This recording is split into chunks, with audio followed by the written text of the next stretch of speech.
on.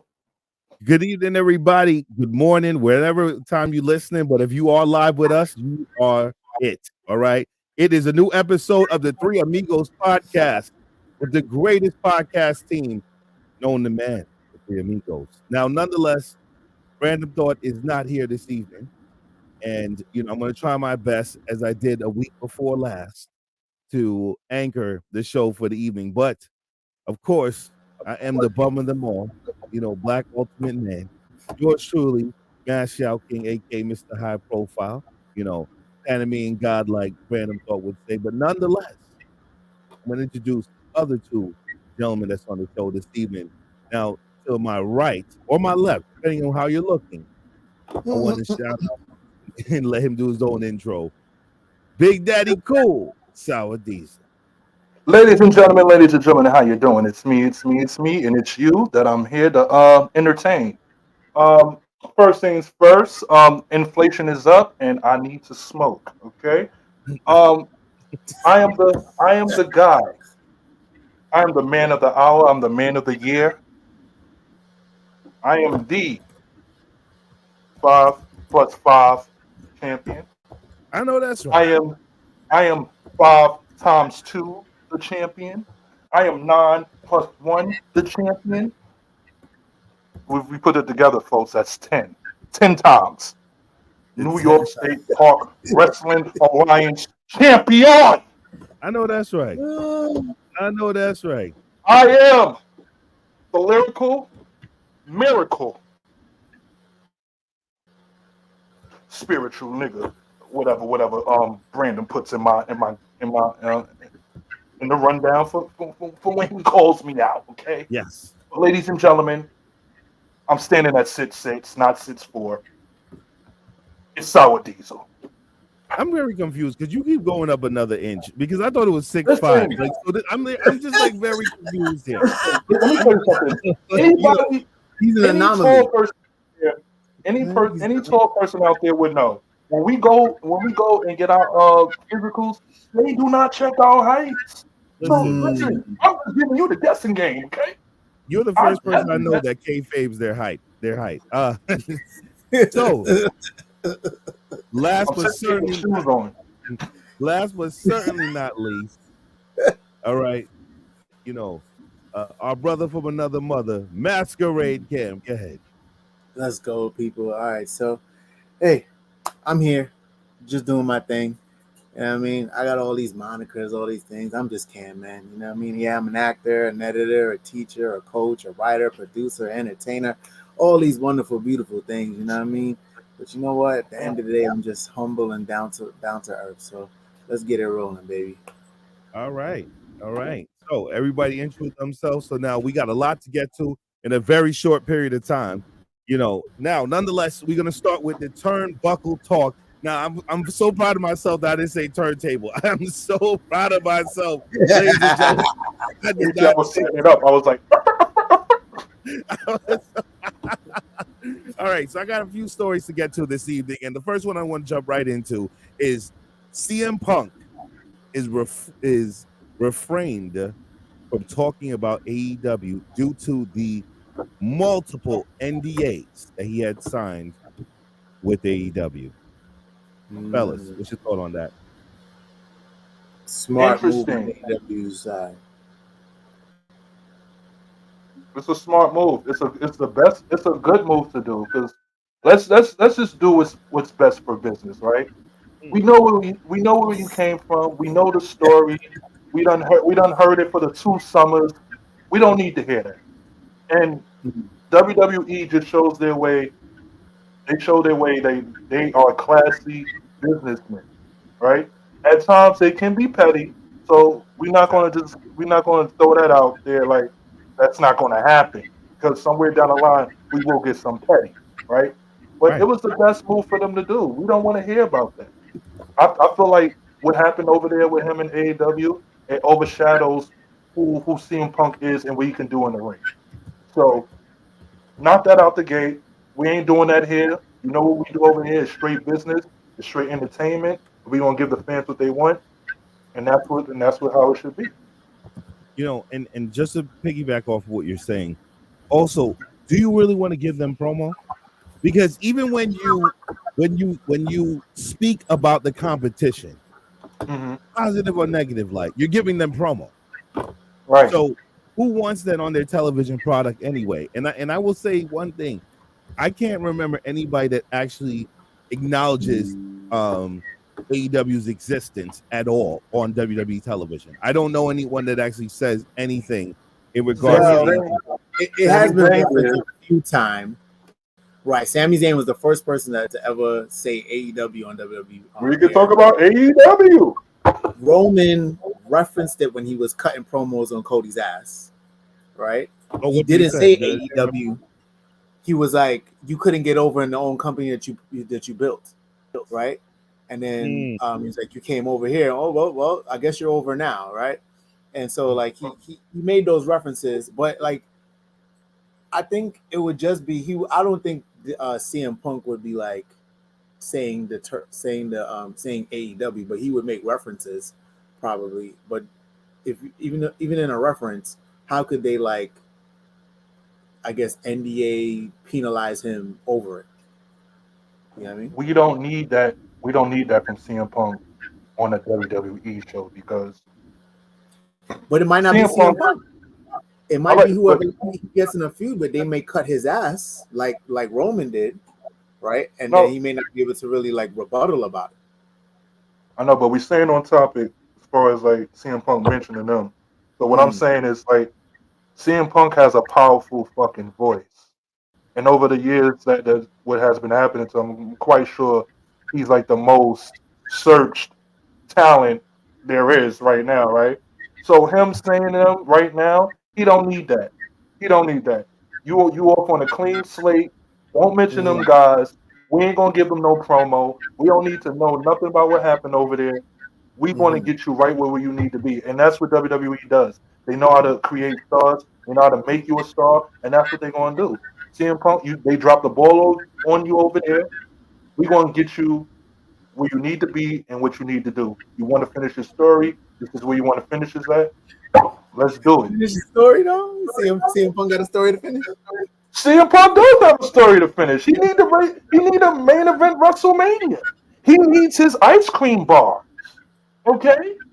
He needs to Mm, be he needs to be in the segments of the opening show when we see CM Punk. mm. He but needs then, those things. but then also, my question is: does AEW need the promo? I mean, do they need that type of heat against them from everything that's going on right now with them in terms of people walking out the door and leaving? Does it But matter? think about it. Because Is it heat? AEW never fucking capitalizes or for anything they have going for them. Nothing. So it wouldn't even fucking matter if CM Punk did mention them and gave them the promo. They ain't gonna do nothing with it. Just Right. gonna be, it's gonna be a promo. CM Punk, this is how it's gonna be. CM Punk gonna cut a promo, mention AEW, and guess what? This coming Wednesday, guess what's gonna happen? Tony Khan has a fucking big announcement to make. That is it, and that is all. And hey Tony, I'm still waiting for this new era you said that we're gonna be in. I don't see it yet. I don't think he knows what it is. I don't think he honestly knows what the new era is. I think the new era was Edge, and that didn't work out. So I think when he said new era, it The was old era is now new. They it, rated our era. you no, know, it was oh. era he was talking about was ERROR, not ERA. Touche. I like that one. Touche. Oh, good one. Touche. Good one. All right. Good one. Next up to bat. So I want to read this quote from the Nature Boy Ric Flair. Okay. I am so tired of hearing all this negativity. I don't need to work and I don't need the money. Can I simply enjoy being my dear friend Stinger's side for the next few months without so much hatred? I know I'm old, but that doesn't mean I can't enjoy life. I have earned the right to do whatever I want, and I'm exactly where I want to be. I appreciate everything, Tony Khan, but I'm more than willing to walk away if I'm embarrassing you and your company. All I can say is I'm sorry. Quote, the Nature Boy, Ric Flair. Masquerade Camp. Wait, that was to Tony Khan, or that's to people That's on the internet? everyone. That's to everyone. Well, let them know the feedback of on why he said on why he's saying this. Well, a lot of people is believing that he should not be there, that he's taking TV time from younger talent, and that he must need a check. Now, as we know that he has the you know uh, the marijuana company now that's making him money. I know he's doing that with Hulk Hogan and also Mike Tyson. So they say Hmm. that he's saying that he's making a ton of money doing that. And but his version of the story is he enjoys just coming to work. He likes to be around the wrestling product. He's not looking to get into the ring. He just wants to be there. Right. Right. You I know, mean, Cam. I guess, you know, we not old yet. You know what I mean? So maybe being at the house, retired, is lonely.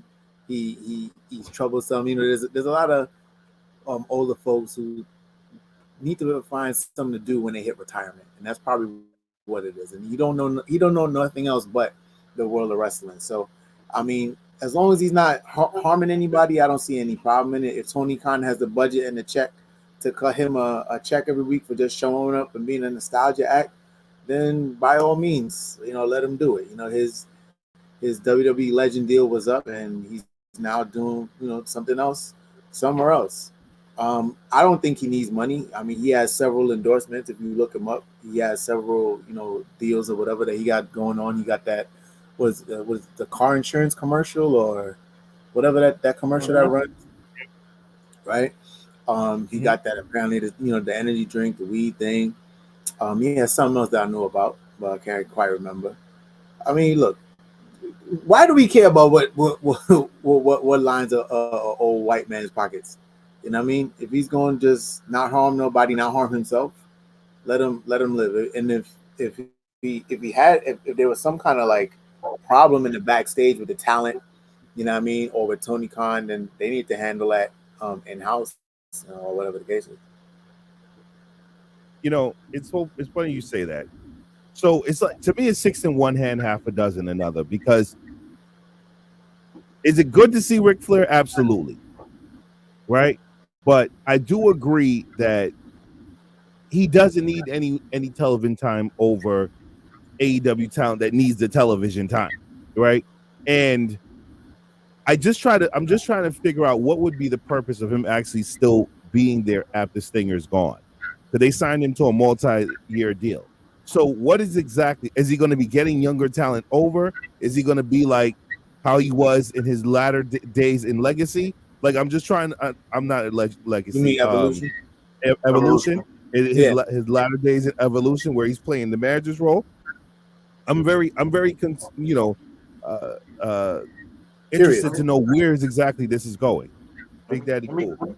let me kick it. Let me kick it. Well, okay. So the reason why for Ric Flair making that statement this past week was because recent episode of Dynamite he cut a promo and he mentioned all the every girl from 18 to 28 come see your big old Ricky, which would had Sting visibly mad. So that's why he cut the. That's why he made that apology. And I feel like there's no other place in entertainment, but probably wrestling, where the fans stick it to you the most, right? We know what what Rick did. Was it right? No, it wasn't. How many years it happened ago? A very Are we, long are time ago. we talking about the plane ride from hell? The plane ride from hell. And the thing I don't like about people is because they act so fucking oblivious. He's been showing you who the fuck he was his whole entire career. So when he do something now, you're mad at him with it. He's a fucking human. People of the world. We are human. We do shit. We do things. We go through them. We learn from them and move the fuck on. Let this man be. Let him be great. Let him do what he needs to do. Leave that man alone. Ric Flair done gave so much to this business. I think he should live the way he ought to live, right? And as far as him being here in AEW right now, I don't know. I really hope to see that he don't wrestle there, but I would like to see him put talents over. I have several talents in mind that he should work with. Ricky Starks being one of them. There go your AEW evolution right there. Get your award low. I can't think of two others right now, but No, those but two right I now sounds understand. really good to me. I understand. But then at the end of the day now, so you're saying that after Stinger is done at AEW Revolution, that should move on into the Evolution role as the manager, Yeah, for the younger talent. yeah, managerial. Like, cause like first of all, Tony, let's get this straight. Every person you done signed from the past, or maybe like somewhere in the present, they didn't do anything. Let let you actually sign someone and you actually utilize them for their knowledge and what they have to offer for your company and for your talent to be better. That's what you need. That's what we need over there at AEW. All right, moving on to the next one. I What? got another quote. I got another quote from the man himself, MJF. Seems like we're staying with AEW real quick. But what Joe did for the sport was bigger than that. Samoa Joe proved you don't have to be a massive male model bodybuilder to be a top guy in this sport. Samoa Joe, Samoa Joe broke the mold. Samoa Joe proved alternatives matter. And because of the roads Samoa Joe paved, it has allowed a man like me to stand before you today. Without a guy like Joe, there may be no AEW. Is that true?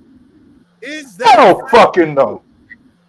I mean, First of all, it's a nice soundbite. I'll give it that. It's a nice soundbite.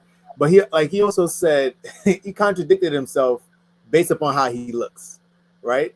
And how Samoa Joe looks. He's actually chased the bodybuilder type of body, right? Like I understand he's like a shorter, stockier version of a wrestler. He's not like the tall, daunting wrestler like let's say like what Vince would like or whatever. But he's more of like an AJ Styles body frame. So I understand what he's saying, right? That he's an alternative, right? He's not the traditional Ultimate Warrior, Hulk Hogan, John Cena, Batista looking kind of guy, right? But at the same time, would AEW exist without Joe? Yeah, because it started and Joe was nowhere around where AEW started. So it's hilarious. like that was a It's a nice sentiment. It's a good soundbite, but it was just a good like promo cutting moment. The truth, you can see the holes like Swiss cheese in what he was trying to say or the point he was trying to make. I get that he and Joe are friends and they're they have like a nice little respectable rivalry. They're probably friends off air. But this face MJF, he's like he's a villain, but he's a mark as well, right? Like he's entertaining in this way. Go ahead, Dave. at this point, MJF just loved hearing his own self speak because that was bullshit. Okay, Samoa Joe is not the example of the alternative. Oh, so and he is not the first big man. So I guess Big Van Vader wasn't shit, huh? True, He's the one. true. Big Van Vader, bitch. He's the one that went all across this fucking world and wrestled and gave it his all in the Sure motherfucking did. ring. He sure did. We have a lot of fucking guys in this wrestling industry that didn't Dusty cut it Rhodes. that doesn't have the body of a wrestler but still became successful. Dusty Mm. Rhodes. Rikishi, Yeah. Right. Yokozuna, Right. and Even the list Bray Wyatt. yeah, Rest in peace. the list is endless. Like big bulky wrestlers, you know what I mean, Earthquake and them kind of guys, you know what I mean, like that it's a long list, but I feel And like wait, hold on, just one more, real quick, Cam. Let me just get this out. We need to stop. Everybody can't make it to the top. Everybody Right. can't be the that one guy. Everybody cannot be there. People need to come into this industry and learn and try to say to themselves like, How can I be a part of this and make it better? How can I be a supporting cast member? Right. Everybody's not meant to go to the top. God Mhm. damn it. We forgot. Don't forget to mention Mick Foley as well. Right. Hello. I'd say this about Samoa Joe. He is a different athlete. Like he's the first guy his size, I would say, utilizing MMA skills in his wrestling, right? And where Watch I my agree with Kevin Owens. MJF is his greatness was not fully taken advantage of in WWE when he made it to the main roster. NXT he killed it, right? But when he got to the main roster, he probably only had like 2 title matches, right? And he should have had, in my opinion, a championship reign.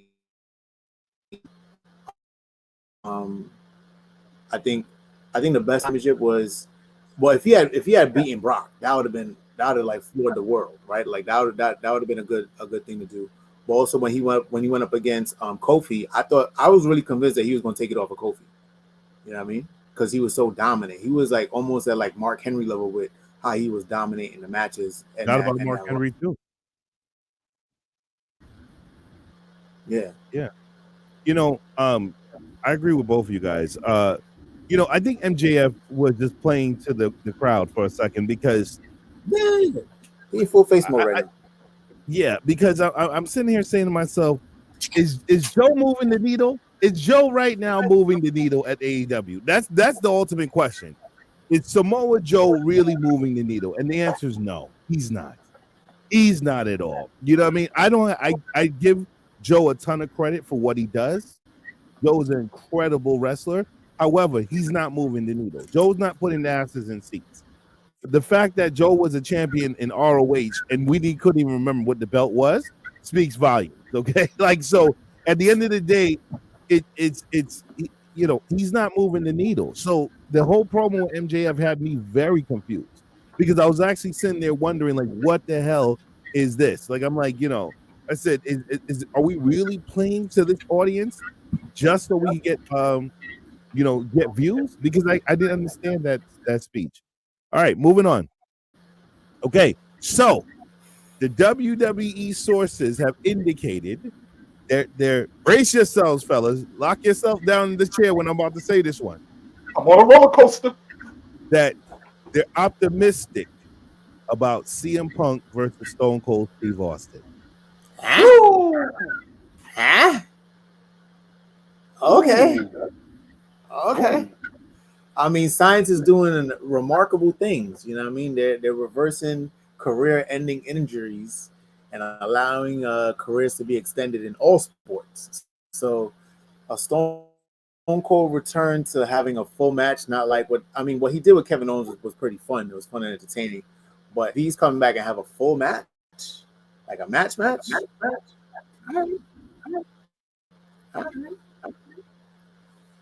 Is that You know, something that I is that something that I want to see in 2024? Oh hell yeah! I want I to do see it. want to see that. I want I to see want it. to see it. I want to see it. Two of the Yeah. most two of WWE's most rebellious talents in a squared circle and leading up to it with a microphone. That's all I'm about to say. Yeah. Come on, Yeah. bro. Two That's of the something I most need to see. polarizing WWE history, bro. Over the weekend, they was on WWE. They was showing they had a CM Punk playlist, and and one of those playlists, one of those videos, it was when Stone Cold and CM Punk met each other. That was when they was in the backstage, in the Mm-hmm. back area. I think Stone Cold was hosting that night, Mm-hmm. and that how you say it that first meet was an interesting meet, It right? was.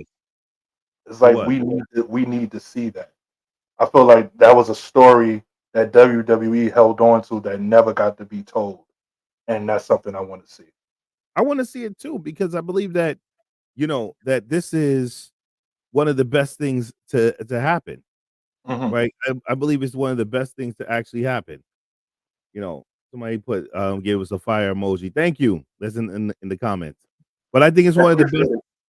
it. is one of the best things to happen because I want to see Stone Cold come back. I love to see when he actually whooped Kevin Owens' ass, at WrestleMania. I thought that was the most entertaining thing and what have you. I thought it was fun.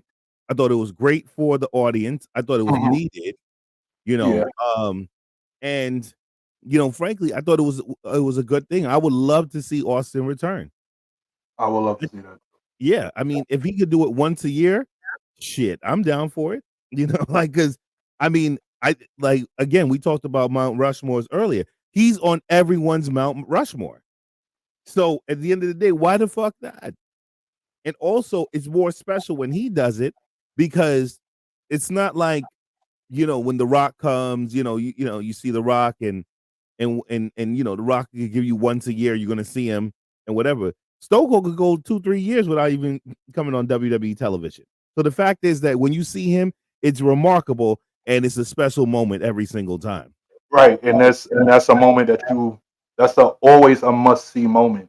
Anytime Stone Cold shows himself or be involved in anything that WWE is doing at the time, it's always a must see, and I believe it's never a fail ever. Absolutely. Absolutely. Um, so speaking about this week in wrestling, we want to remember the life of Miss Elizabeth on her 63rd birthday. Yeah, Rest in peace to her. Also, speaking about birthdays this week, you had a birthday there, that's kind right. sir. Yeah, that's How right. was your birthday this week? My birthday was spent spent on reflection. That's one of all. That's one of all. Always do that, and I had a good birthday week.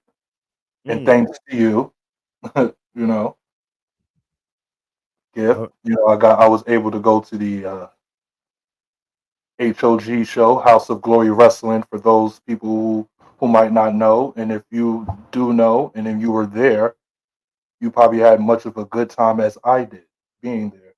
we definitely gonna get to that in the smoking section. I got one more story to cover. All right. Welcoming back to the show, Masquerade Camp. What's up? Come on, man. All Listen, right. man. So my last And my also this week, since I'm gonna before I get to my last one, I know we discussed Sour Diesel birthday while you were gone, Cam, and we discussed because we started Gotcha. with remembering Miss Elizabeth this week because it was her birthday as well. Gotcha. And another person's birthday this week that's happened to be absent from the show is Red Rum if it don't make if it don't make dollars, then it don't make sense. It Okay, Hey, doesn't. It ain't doesn't. no So shook hands in Brooklyn. right, yes, right, you know. All I know is the end of the line is always ready to fight. So I don't remember Yeah, right, that boy always ready to fight. Listen, man. Listen, I remember one time random German suplex the shit out of me one time, man. Damn near broke my neck. All right, so we want to say a big happy birthday shout out to him as well. He's spending his birthday, with the family and things of that nature. So we'll see him for next week's show. So nonetheless, we're gonna get to the last one. The Rock,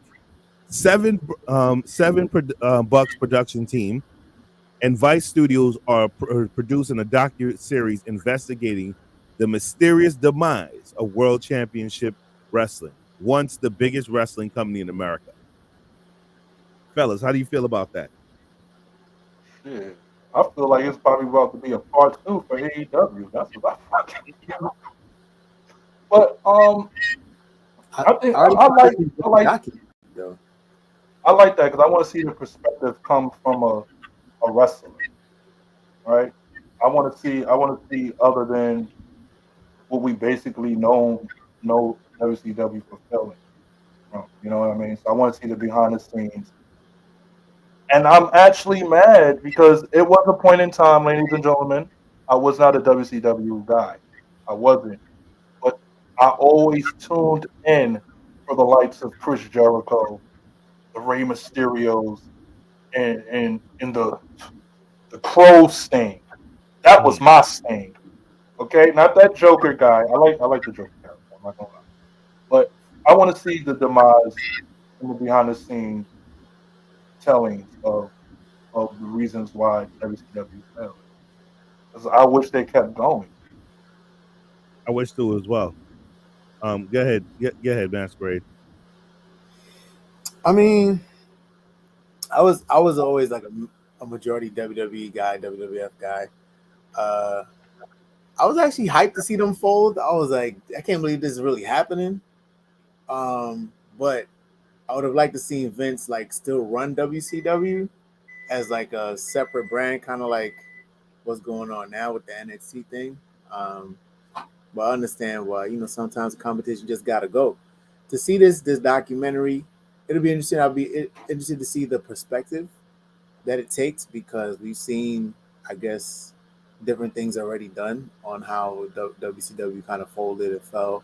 They've had some stuff on the WWE Network for previously a couple of years ago.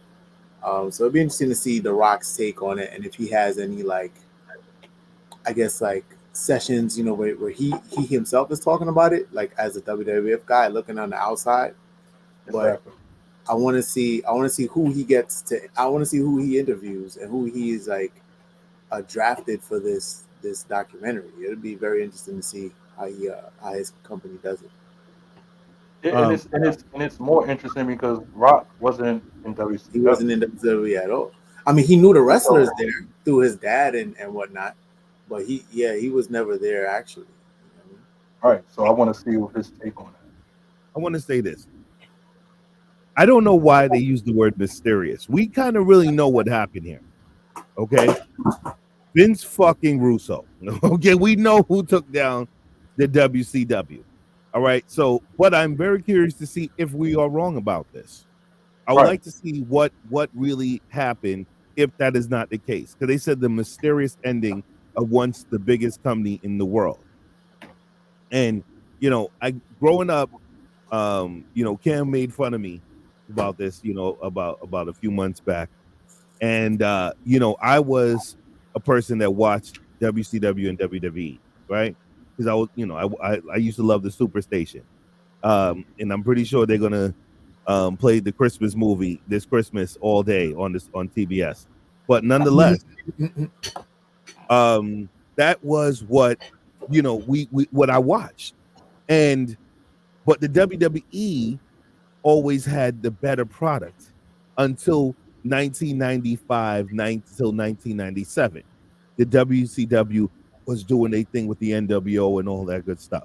So if there is something that we missed, I would definitely like to see that because I always Mhm. saw it was um, Vince Russo that brought the company down, that brought it down to its knees. Because I mean, there was a lot of ridiculous things. David Arquette becoming the champion, uh, Buff Judy Bagwell on a forklift match, um, you know, uh, the infamous 2000 Bash at the Beach, where between Hulk Hogan and Jeff Jarrett.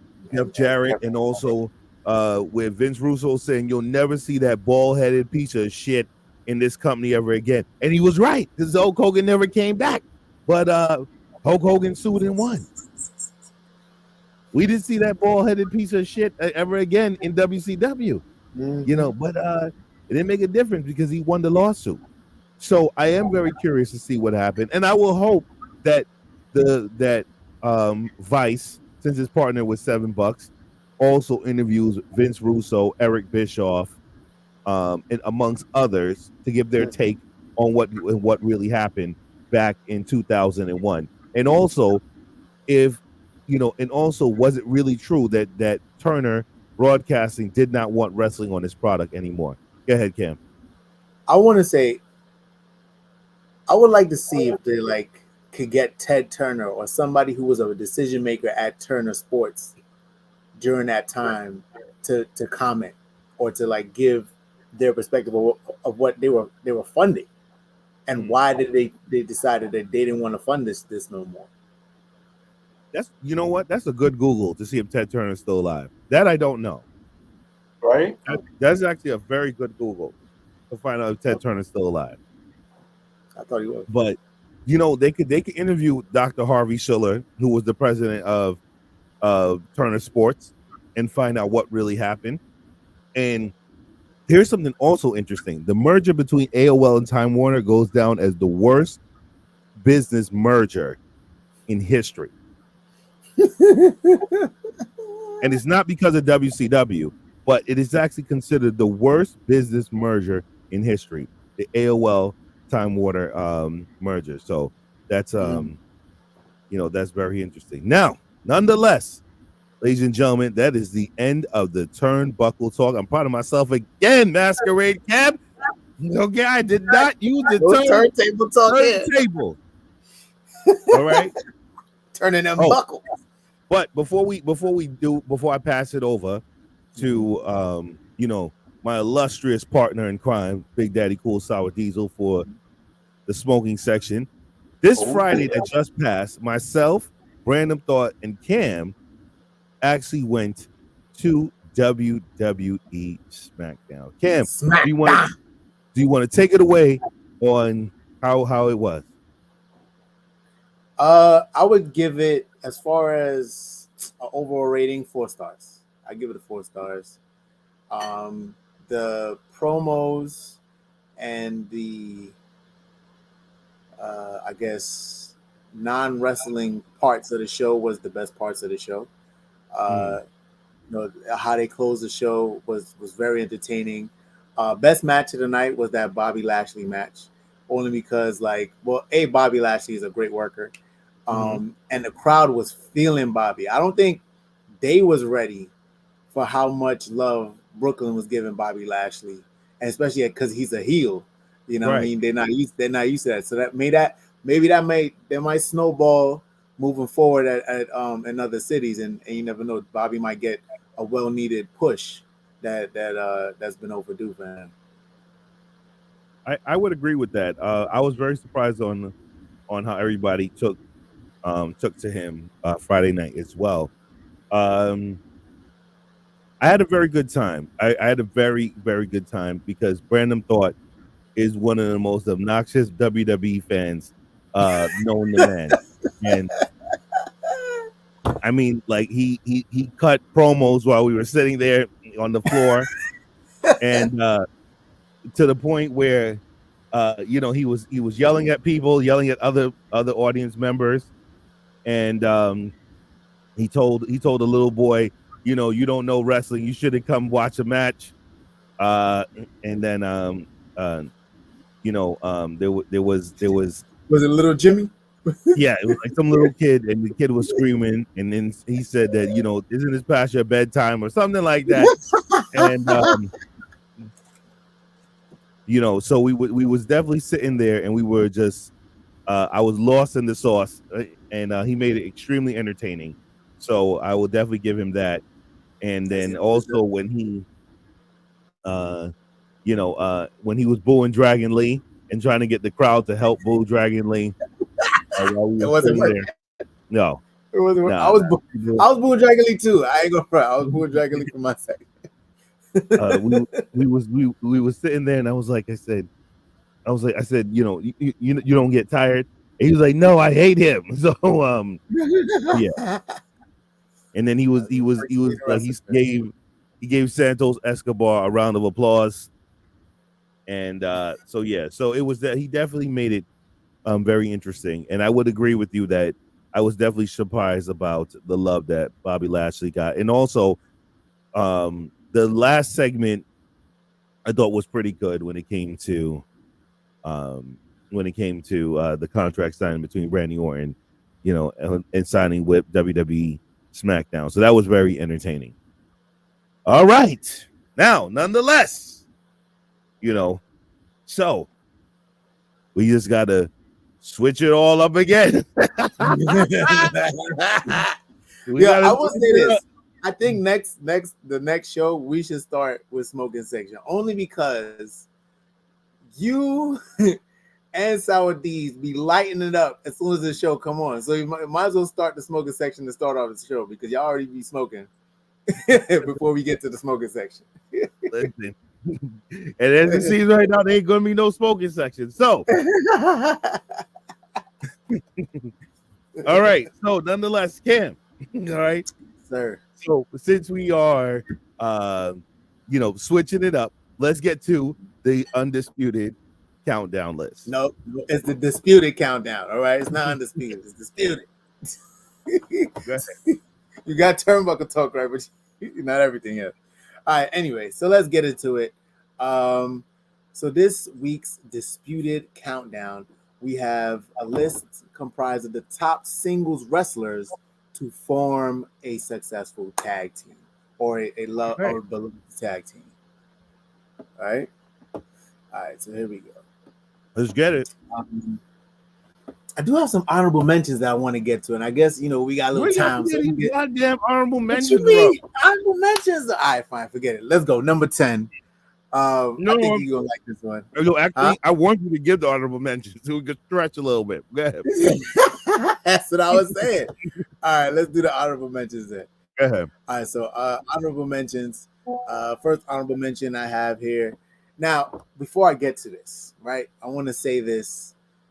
This could have been an endless list of like 50 different tag teams, right? Because it is so many wonderful combinations of single wrestlers coming together. You just watch the SmackDown era run by Teddy Long, and he made a bunch of different tag teams of people to all get together. But anyway, right. Finn Balor and Samoa Joe, winners of the Dusty Classic. I really enjoyed that tag team. That was a very good team. They definitely was killing it on NXT with that tag team. This is a very recent tag team, but I've been very excited to see them work. And it's Chris Jericho and Kenny Omega, the Golden Jets, over on AEW. It's one of the few bright spots. You know what I'll give to them? What? I'll give to them.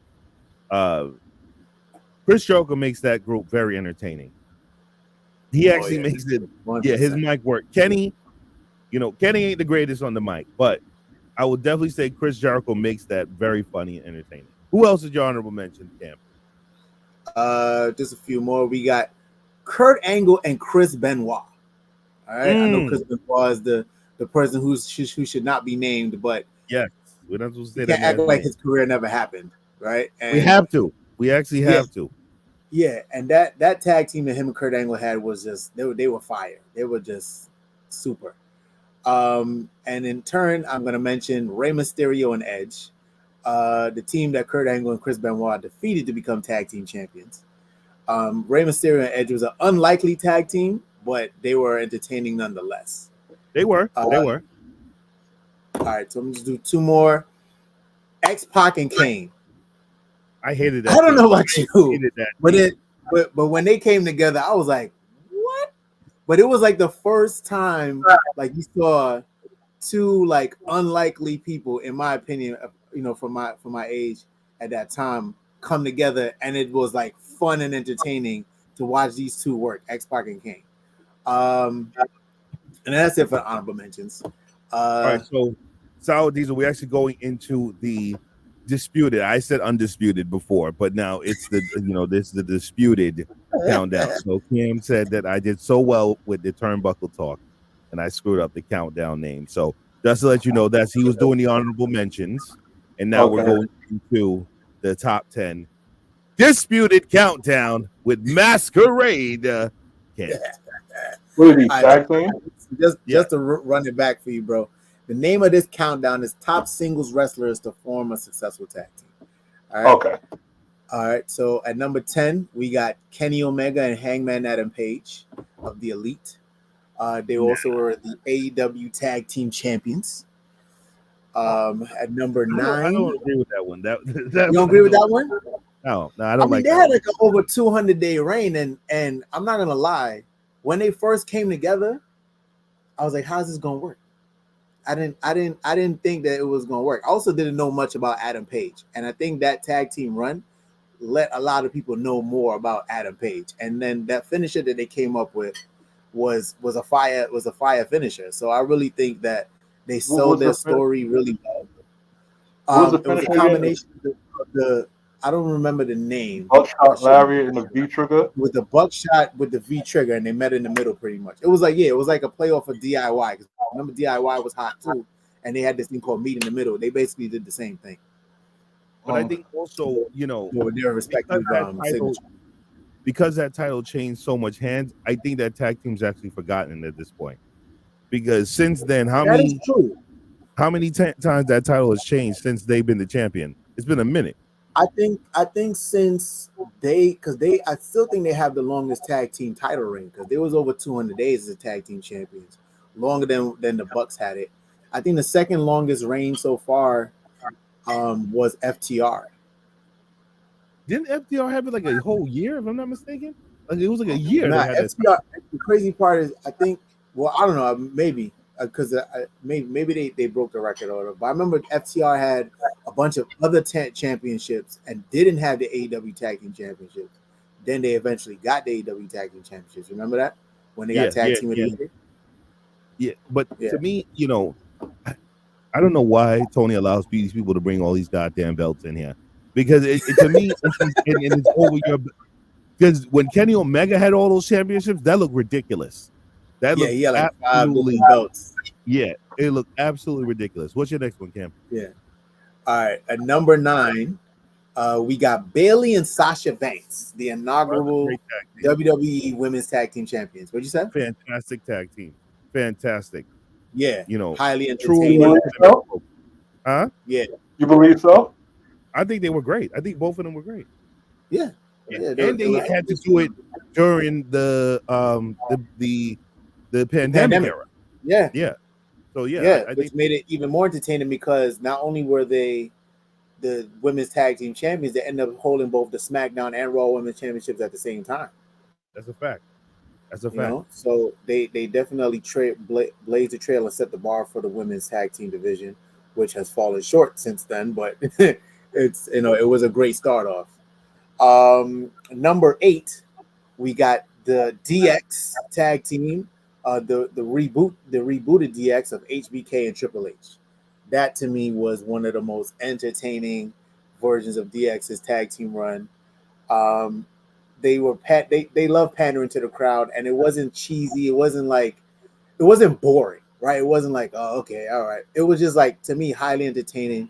Their matches were good, even when they had to carry Shane and Vince in those battles that they had with them.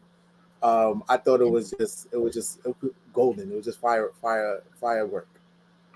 Plus, they also was working with Rated RKO and Jericho and all that. So that's why they made that. I don't know, man. I don't know. I don't know if that was the best version of them.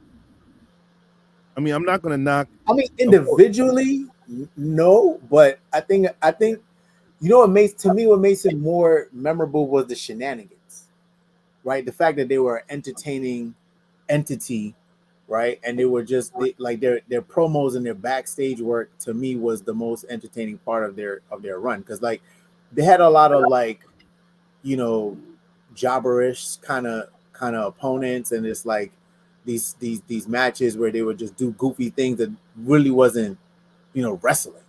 You know what I mean? Right. But I just think that I like I said, I just that version of it, I wasn't too impressed with that. I just thought their backstage work was entertaining as hell. I think that was really what they were doing. Yeah. I agree. All right. All right. So the next team on the list is we at number 7 is Chris Jericho and Kevin Owens. Now they were entertaining. They were the Circle of Friends is one of the best segments to ever happen on wrestling. That was fucking entertaining. And the list had everybody dying. Everybody dying, bro. All right. Number 6. When Kevin Owens came out with his own list, yep. Third heel on Chris Jericho. Uh-huh. That was amazing. Yeah, man. The what is it? The Festival of Friendship? Yes, the Festival of Friendship. To me, that's like on the list of like when a tag team break up, like the best heel. Like as far as like This tag when team Marty, breakup. yeah, like as far as like when Shawn Michaels and Marty Jannetty at the barbershop, Uh-huh. it gives me that Yeah, feel.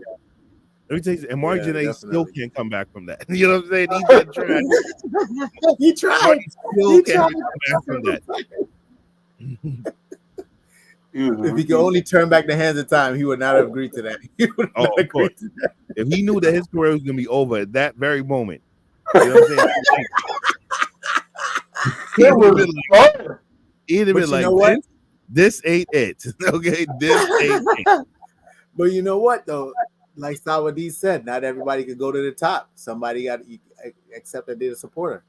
You know what I But mean? the thing was is that, but listen, you know, they had a few more years. The Rockers had a few more years before they actually, you know, before they went out.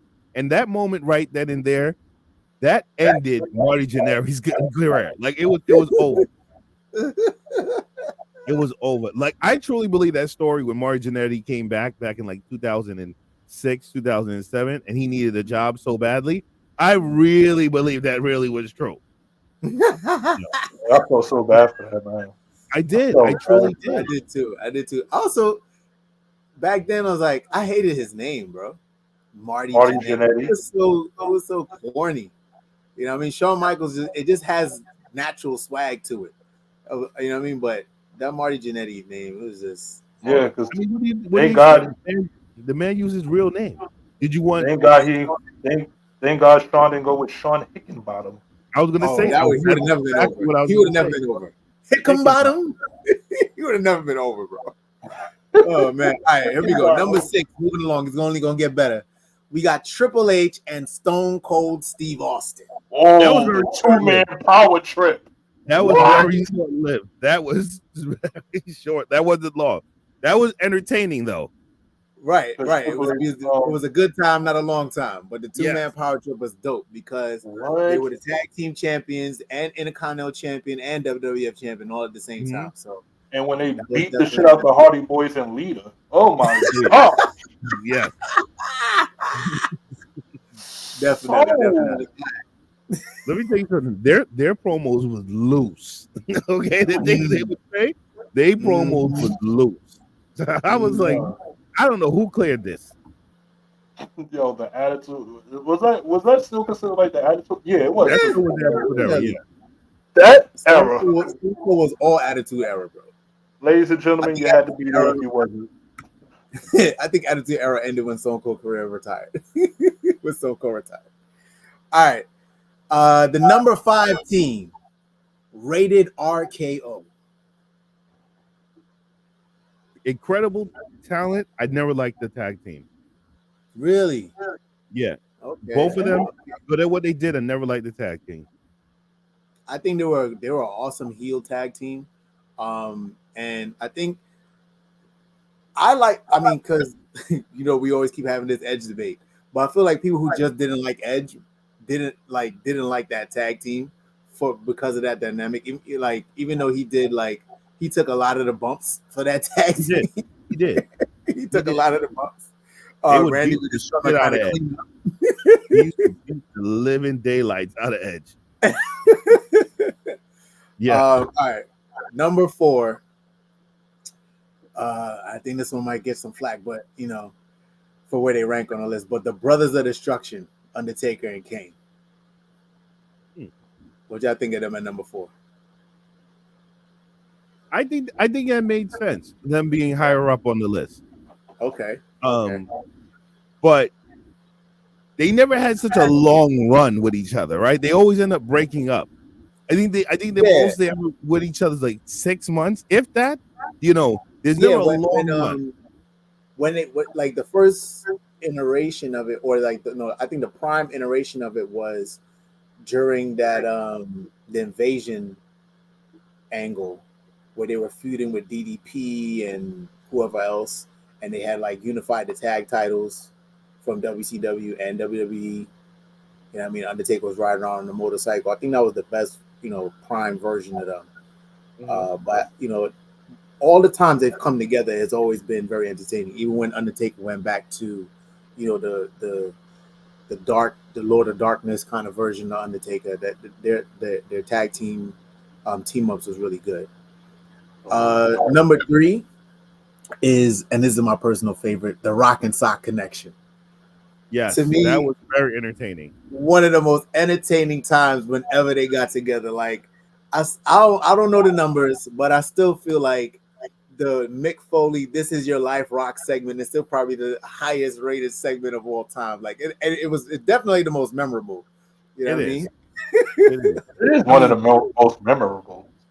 I think that the between the two, the entertainment value, right? It was off the chain. Those two were completely funny together. You know, they had very bad ring chemistry, but at the same token, them together was very entertaining. Very entertaining. I don't know. I feel like after that Hell in a Cell match, Mick Foley was never the same because he always moved like he's injured. Yeah. Right. Like even when Mick Foley looked like he's running at top speed, he looked like he's running at like 3 miles an hour. Like moving very fast. I'll get there one day. Right. Exactly. Hold on. Yo, when the Rock let him through the people's elbow, I was like, what is going on? His timing is off. Everything was horrible. I told you that their ring chemistry was horrible, but them two on the mic together, it is hilarious. Go ahead, Cam. Definitely. Now, this one for me is a nostalgic act because when I was a little kid, don't say the Mega Powers, please. I'm sorry. Don't say the Mega Powers. It's the Mega Powers. So the Macho Man was my guy, bro. Like, Macho Man was my guy too. And Macho Man together with Miss Elizabeth, it was my thing, man. I couldn't help it. I was always a macho guy. Like, I didn't like Hulk. I was like, fine, I'll tolerate him. You know what I mean? But that run was a influential run in my opinion. Like, seeing Macho Man just doing his thing, being as magical as he was, you know, bigger than life, in my opinion. That Mega Powers was just awesome. All right, what you got for number 1? All right, number 1, they rarely got together, but when they got together, it was just magic. And number 1 tag team of single wrestlers to come together and form a tag team was The Rock and Stone Cold Steve Austin.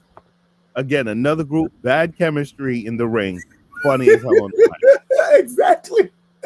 Wait, The Rock and Stone Cold was a tag team? Yeah. So They tag team.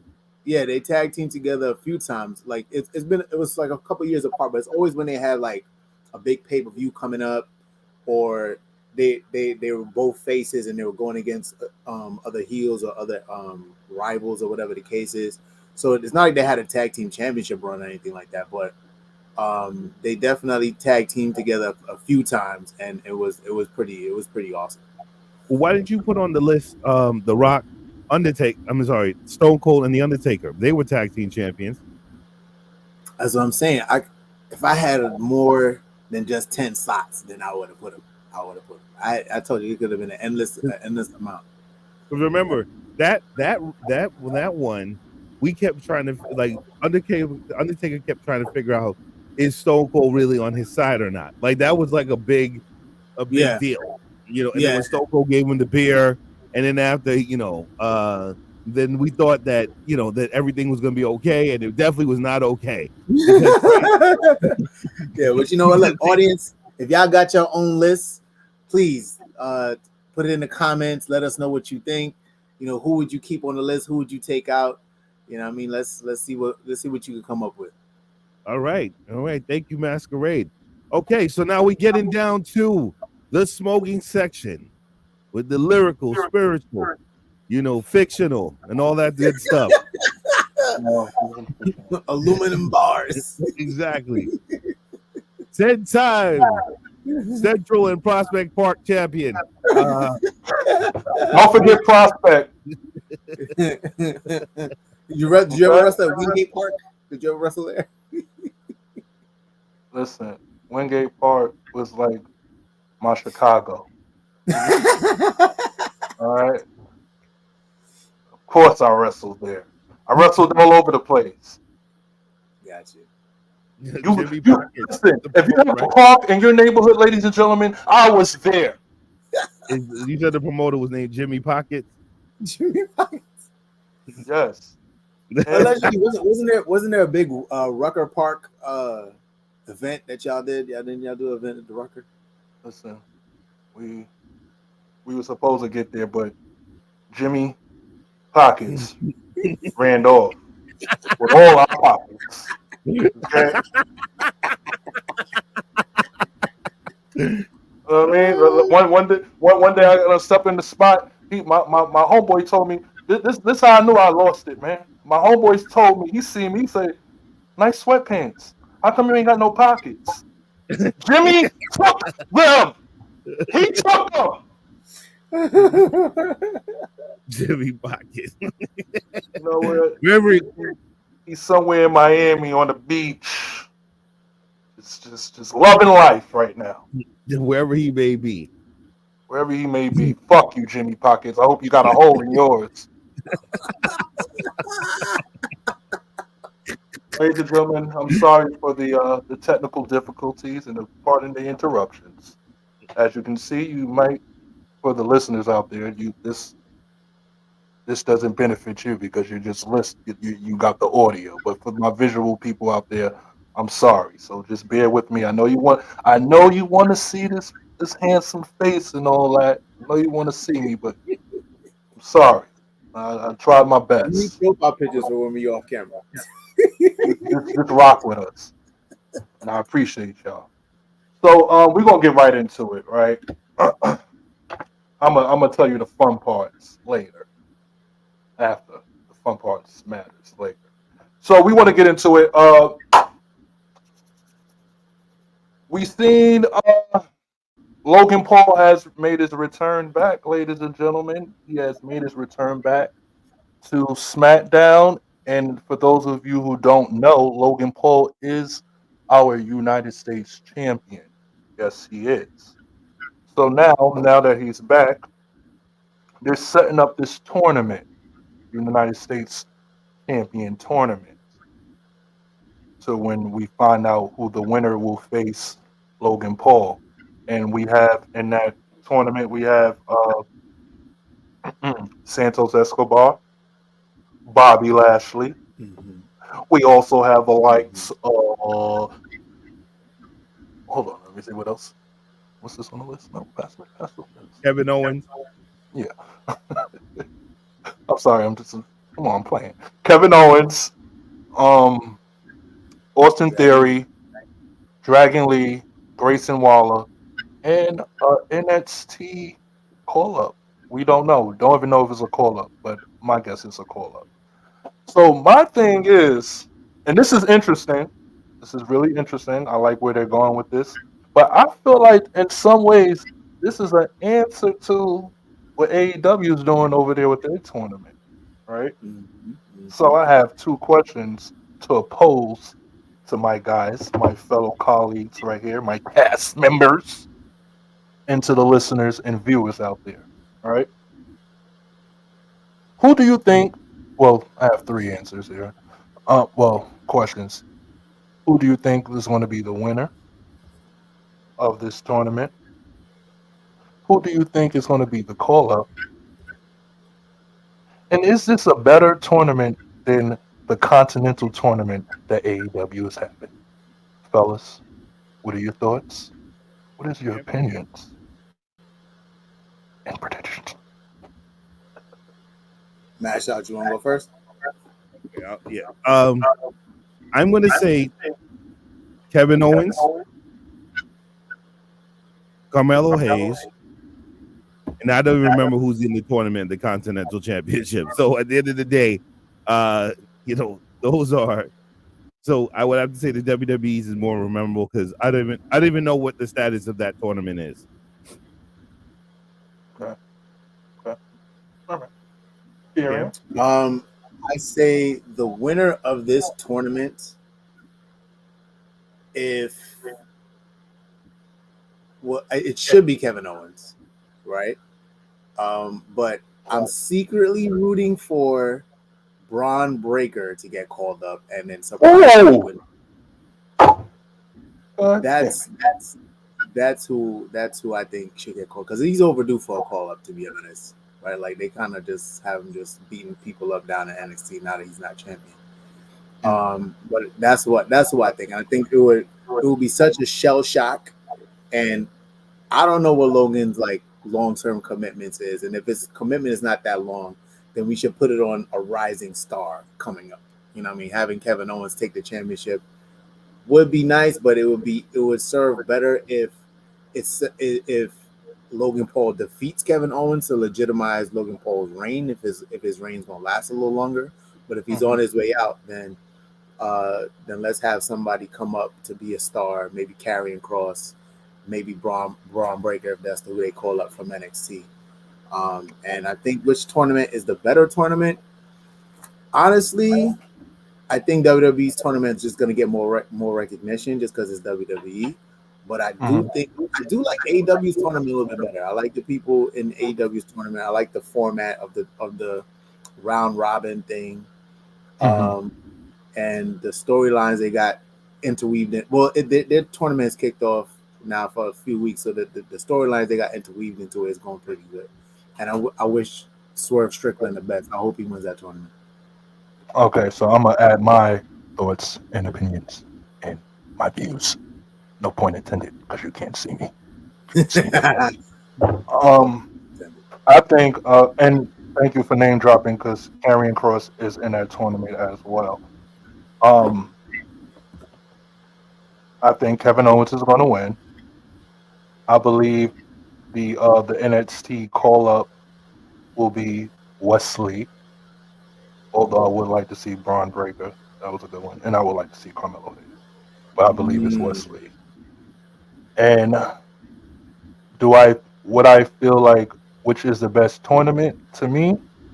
Although I'm not gonna lie, I'm not keeping up, but I have seen some of the matches, the ones that I like.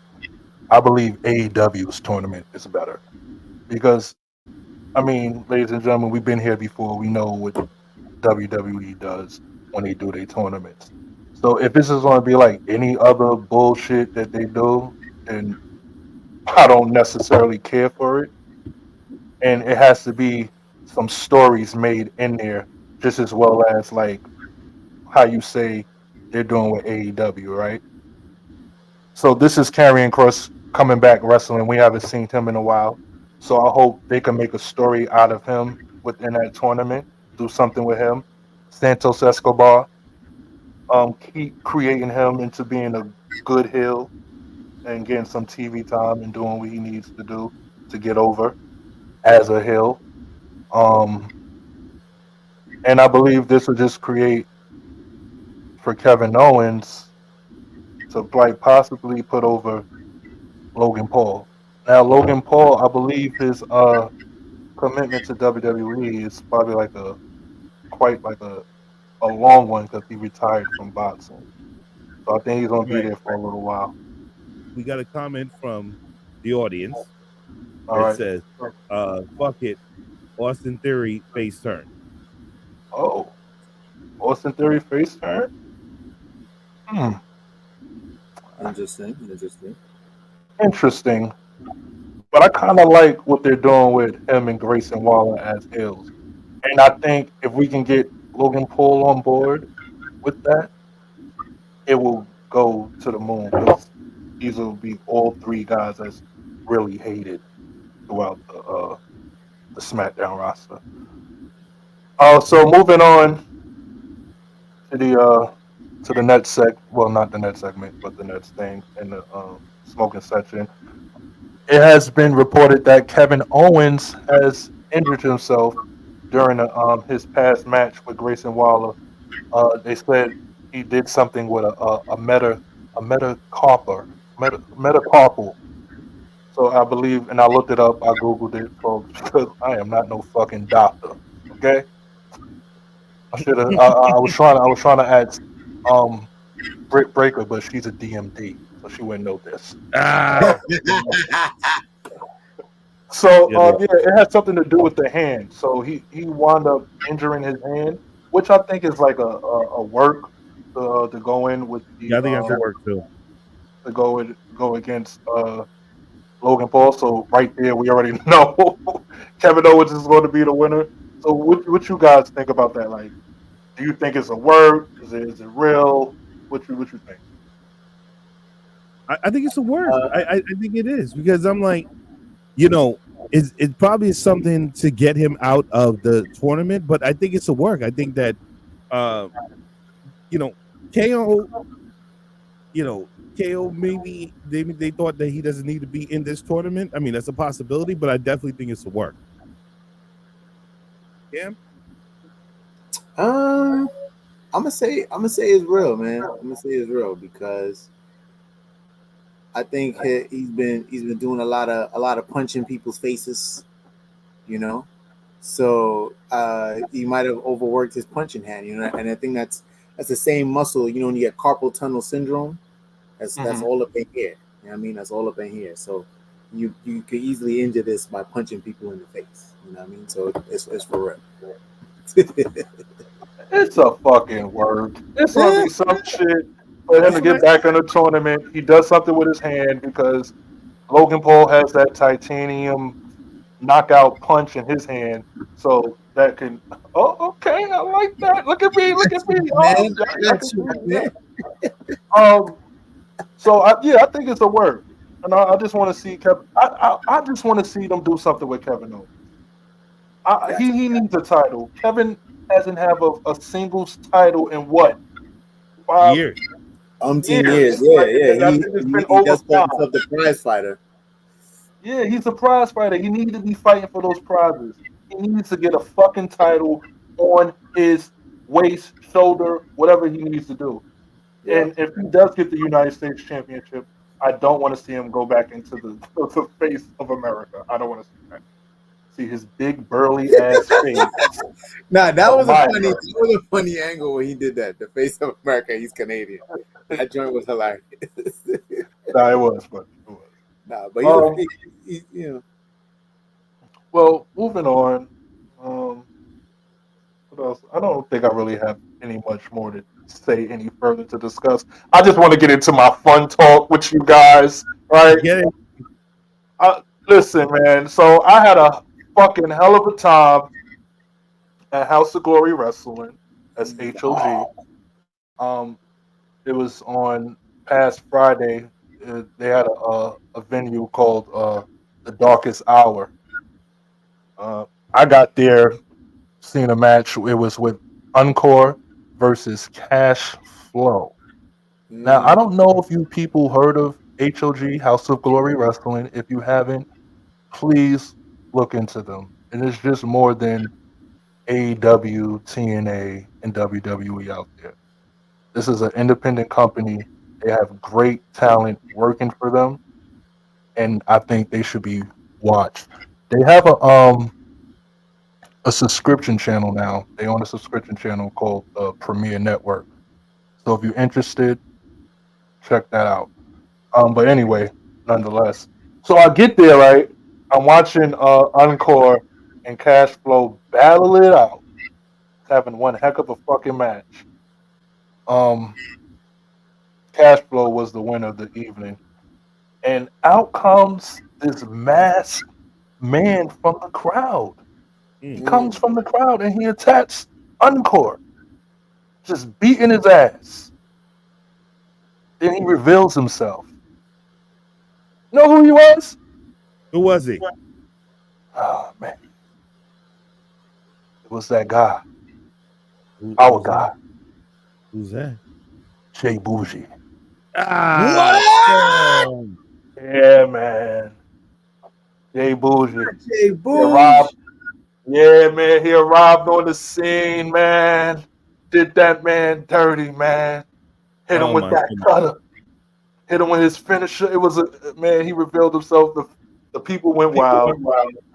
It was Mm. a great match. It was a great show. And then what other match I was there for? Oh, Carlos Ramirez versus Charles Mason. Okay, tell us Mm. about that one. Well, Charles Carlos Ramirez, he's like the to me. I don't know about it. This is my opinion, my view on things. He's like their Roman Reigns. This Mm. guy has a great, great look. Great look. Hell of a performer. Uh Battling it out with Charles Mason. He's one hell of a performer as well. They fought for the this title they have called the Crown Jewel Championship. That Mm. title was on the line, and that is a pretty championship. That is a pretty belt. I'm not gonna lie to you. I'm gonna have to go in there. I'm gonna have to go in there shop and get it. Yeah. I thought you was actually gonna go in and try to become a part of the talent. Oh, listen, I mean, you are coming in as a 10-time champion. You probably listen, man. automatically get a title shot. We ain't gonna talk about that. We ain't You gonna know, what talk I mean, about it. I coming don't in think at we should. 6'7", I really don't think weighing we should. 200 and You just added another inch to his height too. This is really getting very confusing. This is getting Listen, man. extremely confusing. Who knows? Listen. Who knows? You might see me come out one day. I might be like that boy Jay Bougie, come out the crowd and hit somebody in the head with something.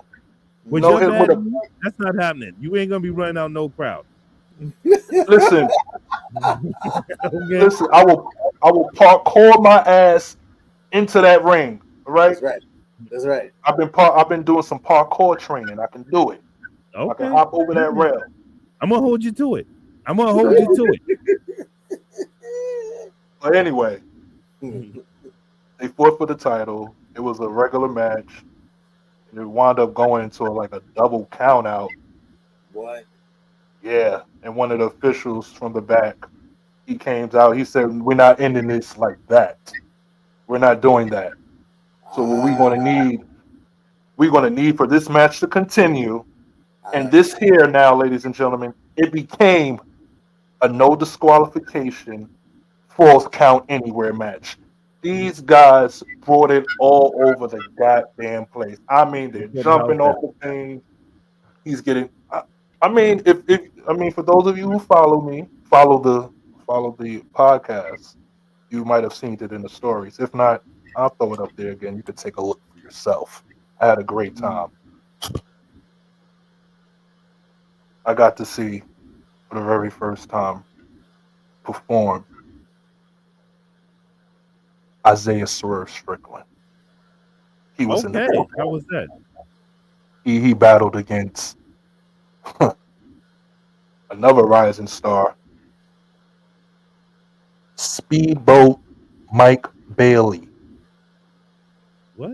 He's a You gotta come with a better name than that. Speedboat, not steamboat. Speedboat. yeah, not Steamboat, Speedboat, You Speedboat. gotta come with a better name than that. I don't like that speedboat. He, I don't I like mean, that. Hogan swimming across the water. Remember? What is the way? Remember Hogan had that speedboat? What was it? Thunder? Remember Yeah. that TV show? Yo, that's not a name I would. Yeah, I wouldn't want that name. Speedboat. you have to see he recently wrestled Will Ospreay at the last TNA event, and they Okay. put on a heck of a show. So he's a rising star. He's somebody to look out for. Him and Swerve put on one heck of a fucking match, bro. And if I They wasn't a put on a fan of clinic. Swerve, say that again. They put on a clinic. Yeah, one hell of a clinic. And if I wasn't a Swerve fan that night, before I became one that night. He's one heck of a fucking performer, bro. He That's did what's his up. thing. I think Of his course, he entrance was. music could be better though. I ain't gonna lie. Say that again. I think his entrance music could be better. Like the intro is dope, but when they get to when I swerve, when I drive, when I swerve, Bro, the part just, you know he had Prince Nana with him. Prince Nana in the building. of You course, know, of he, course. he do his dance. He was doing his dancing thing. It was a good show. It was a good show. Mike Santana taking on Matt Cardona for the HOG championship. That's their heavyweight title for that Now, promotion. do we have an and still, or do we have an and new? It was an And oh shit, new HOG champion, House of Glory wrestling champion was Mike Santana. a great match. And I was interested in seeing because I'm like, I wonder if he's going to take that over to AEW. You know, AEW like putting everybody title on the Right. motherfucker. So That would be big for HOG though. that If would he's be a allowed big one for to. HOG. So I'm hoping that that happens. It was a great. I had a great time. Thank you to my cast member Mash Out. You know, I appreciate that, King. No Um, problem, my brother. that was a great birthday present for me. And if you people are not into seeing independent wrestling, I recommend that you get into it. Okay, Yeah, I mean this was taking place the same night as SmackDown. SmackDown, and this to me this was like a better show for me because it was a live feel. I'm in there with a whole bunch of fucking fans, Right. hardcore fans at that. It was a great feeling. I had a great time, Yeah, yeah. I and had no that commercial breaks. no, they give you an intermission. You know what I mean? We get an intermission, so you know what I Right. mean. It was a I great, it think was a great I show. think me and Mash I was talking earlier off air about like the enjoyability of the show could have been better without the extended delays, which was the commercial breaks. Yes. Mhm. SmackDown, and I guess they try to help pass the time. They aired the commercials that were playing because they, Right. I noticed they tend to run them in between the intros of the wrestlers entering, right? And then I'm sure during some of the matches they had commercial breaks, but we didn't really know because we were in there enjoying the match. But like, Right. yeah, that aspect of it is a little drawn out. Um, I prefer the pay-per-view, to be honest. yeah, You know. yeah, yeah. Yeah. Saudis, how long was the show at Hog? Oh my gosh. Well, let's just say, what time WrestleMania goes off? That was a long fucking show, and mind Nice. you, I was standing up. I had my seats, but I was like, when you get there late, I ain't trying to go mix through everybody, so I'm like, I'm gonna just stand up with the people. You Mm, know, I had a great time. The show was about 4 hours. It started at 8, ended at 12. Well, nice. all right. All right. So that is it for the smoking section, sir. Or you got one more? Nah, I put the blunt out. That's what's up. All right. So we came to, and we saw and we conquered this evening. All right. So nonetheless, let's go into our no, sir. Let's still go. No, sir, Cameron. All right. Let's go into our final thoughts. All right. Who Oh, wants to go? shit. Yeah. Yeah. Final thoughts and wrestler of the week all roll up in one.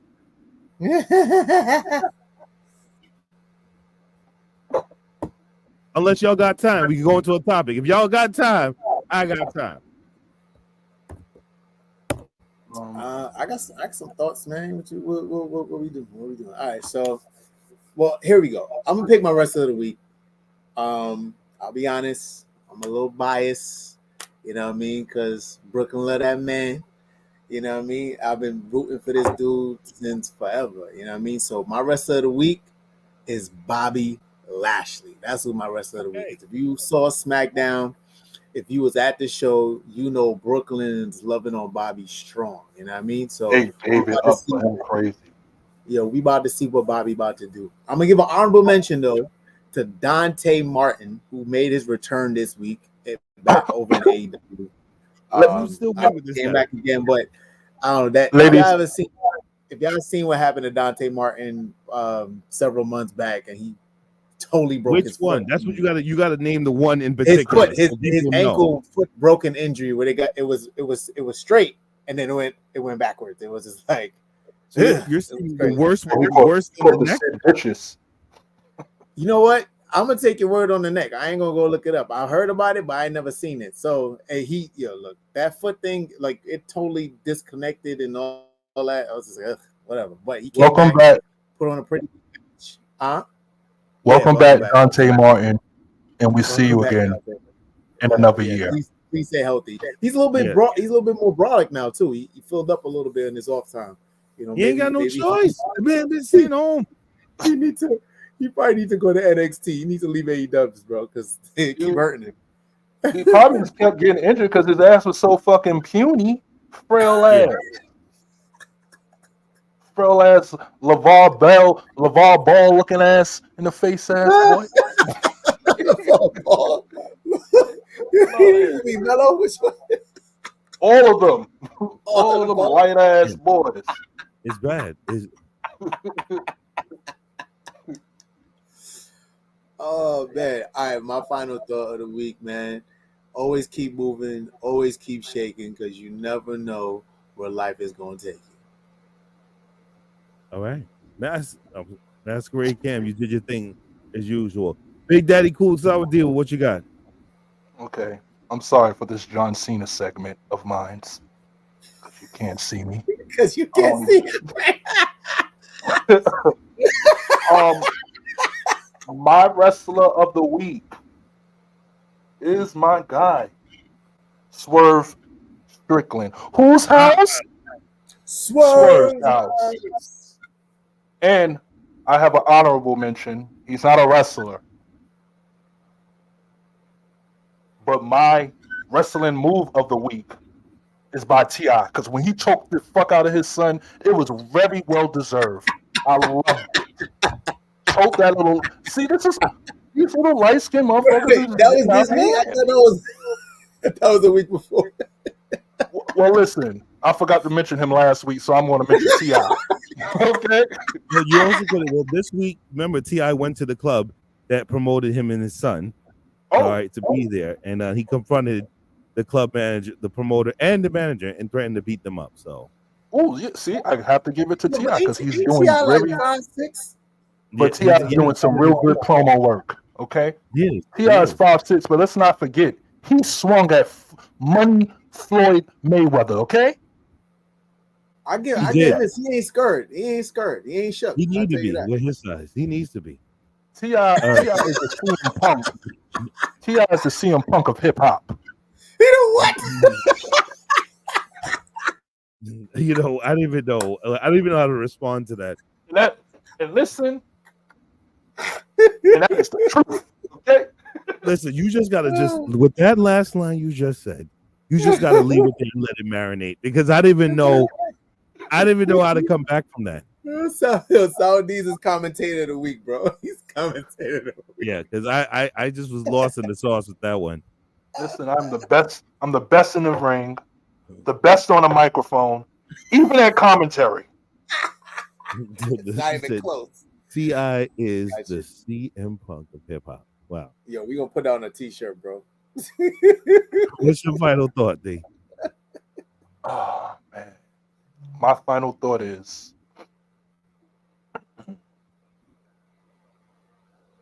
everybody ain't your day one. All right. Don't let that shit confuse you when you hear that shit. Because day one to them means the day they started fucking using you. That was the first day they recognized that you wasn't the one. So all that day one shit, dead it. You know, I just realized your shit is always personal. I like I don't you never like it's never like anything that's like simple where it's like roses are red, violets are blue, like nothing like that. It's always like something dark. You know what I'm saying? Like, here we go. Roses are red, violets are blue. I don't give a damn about you. Yeah. Wait, like the other weekend, you told me that the other weekend, I think the other show you said everybody's not family or something like that. Hey, but it's helpful though. It may not be for everybody. Because you got to understand this. And plus, people have to hear this because we are in the holiday seasons, and some people probably feel something like that. They probably not fucking with their family. They're not fucking with so-called friends and things like that nature, and probably lonely. So I have to be the voice for those people. I have to bring it to them. There's real life situations going on out there. It sounds like it. It sounds like it's real life shit happening out there, man. You're definitely scaring the shit out of me. So yeah. Hey man, it's all a work. No, I know. So we see working. I'm gonna go with my wrestler of the week just to piggyback off of Sour D's, because that was mine that I wanted to say, was Swerve Strickland for coming out to Brooklyn this week, to do his thing at Hog Wrestling. So I thought that was an amazing thing is, and I'm a big fan of Swerve anyway. I would love to see him as the AEW World Champion. Hopefully we see sometime in 2024 after MJF finally loses the belt. Now, do remember to like, share, and subscribe to Three Amigos podcast on all your favorite social media and where you get your local podcast from, and also on YouTube, right? Because every Monday we drop the show so everybody can see what's going on. My final thought is it's December. We only have T-minus 30 days to get this right before 2024 come in. So we got to make sure we go through all our goals, set them for 2024, and we're going to execute on January 1st. All right, guys, that's about it for the evening. Fellas, another great show came to a close. I'm excited, and we're looking forward to everybody having a great week, and we'll see you next week. T.I. is the CM Punk of hip hop.